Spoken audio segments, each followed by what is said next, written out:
Hi, my name is Magdalene Pedrin. Welcome to my YouTube channel. Today I'm going to be answering the Authortube Newbie Tag, which was originally created by Jenna Streety. Question number 1. How did you find out about Authortube? So before I published my first book, Shards of Glass, I did a lot of research. I was listening to a lot of podcasts, watching a lot of YouTube videos, reading a lot of blogs, and I found that Authortube was one of the resources that always had the answers I was looking for. Question number 2. What genres do you write in? So currently I've only been published in urban fantasy, but I also write romance, paranormal romance, thrillers, contemporary. I write in all genres, but I'm trying to write in one for now to build up a fan base, and then I can branch out into all the others. Question number 3. What is your preferred writing tense, point of view, and category for stories? I always write in past tense. I've tried present tense and sometimes it works, but generally I get confused and go back into past. I always write in first person except for if it's not my main character. For instance, if I'm writing a romance, I want you to get the point of views of both the hero and the heroine. Usually the hero will be in third person and the heroine will be in first. Are you a plotter, a pantser, or a plantser? I started out being a hardcore pantser. I would just write stories as they came to me. Usually it wasn't even a full story, it was just conversations between two characters, and I would just hash out all the backstory in that scene. It wasn't until I started wanting to publish that I actually tried to look at the outline of how to write an actual story. I was really lucky that Shards of Glass seemed to hit all the major points that I was looking for, so that was really good for me. But when I was writing my trilogy, I had to plot out everything ahead of time because I could not publish book 1 without knowing exactly how book 3 was going to end. I plotted out the entire trilogy and then I started writing book 1. Even if I'm not writing a detailed chapter list, which is usually how I would plot, is at least figuring out what happens in each chapter, I will always make sure that I know what the beginning is, the inciting incident, things that happen in the middle, and then how it ends, because if you know at least that, you have the basis of your story. Question number 5. Are you self-published, published, or yet to be published? I am a self-published author. I have 4 books out. I have Shards of Glass, Prophecy, Destiny, and Legacy. Legacy just came out on September 11th, so you can check it out. I have a link in the description below. Number 6. What is your dream publishing house or literary agent? I don't really have one of these. Originally when I was looking into things, I did consider traditional publishing. Originally I said no to it because I was afraid of being rejected. As an actress, we are constantly being told no. You audition for so many parts and you get very few of them. And I didn't want to also have that rejection when I was trying to get my books published. But now I really enjoy the freedom that comes with self-publishing. You determine the schedule, you determine the marketing, you determine the cover. It's all kind of up to me and in my hands. So whether I do well or I don't, it's all up to what I put into it, and I really like the hands-on approach of self-publishing. Question number 7. What Authortube related content can we find on your channel? So my channel is going to document my journey as a self-published author, trying to become a full-time writer so that I don't have to have any other job to make money. But I'm also going to be telling it from a Canadian perspective.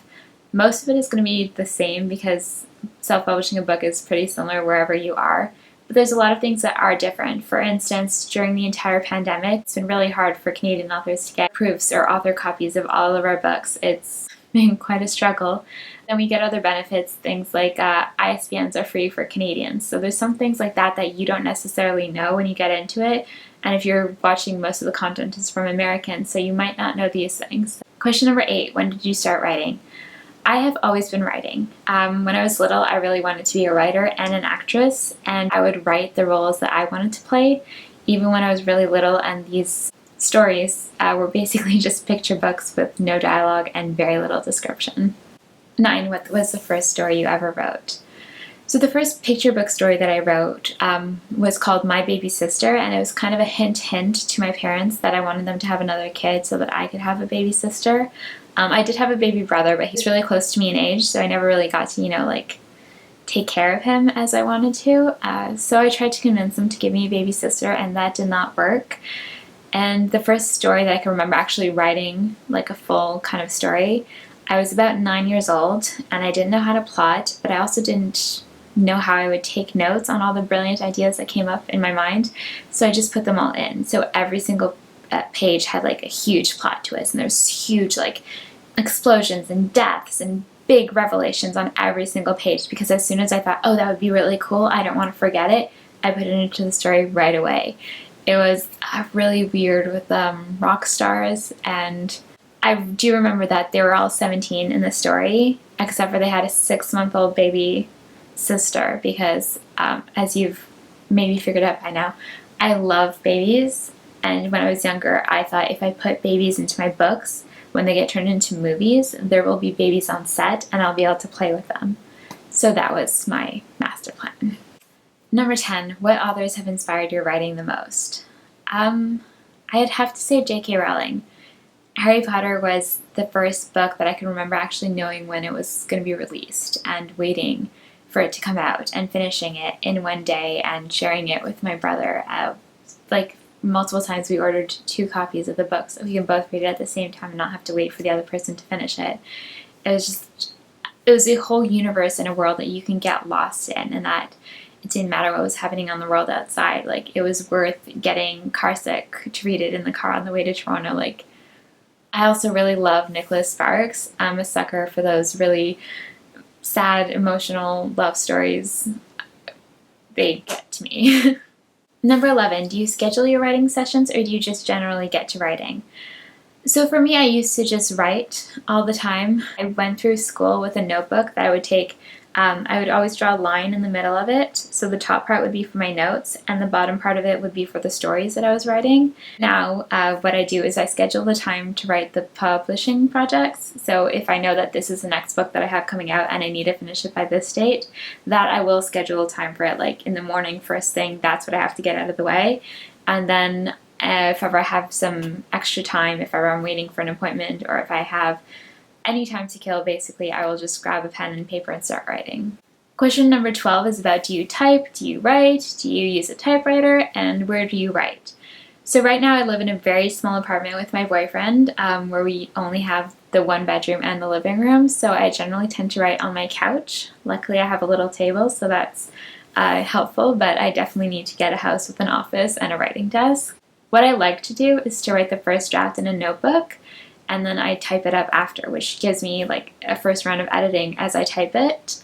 But often I don't have enough time to do that, so I'll just end up writing the whole thing on the computer. But my ideal is definitely notebook and typing together. Number 13, what are you most looking forward to now that you're part of Authortube? I think most people have said this too, but I'm most looking forward to the community. I've been somebody who is lurking through the other Authortube videos. I would watch them, I would like them, but I would never comment because I'm a really shy person, you'll come to find. But lately I've started commenting, and it's just amazing how supportive and helpful and nice everybody has been. So I'm definitely looking forward to having a community of authors who are, you know, going through the same challenges and experiences as me that I could just communicate with and be a part of that community. I'm really looking forward to it.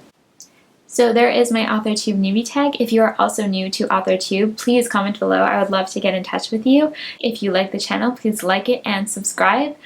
I hope everybody has a great week. Happy reading.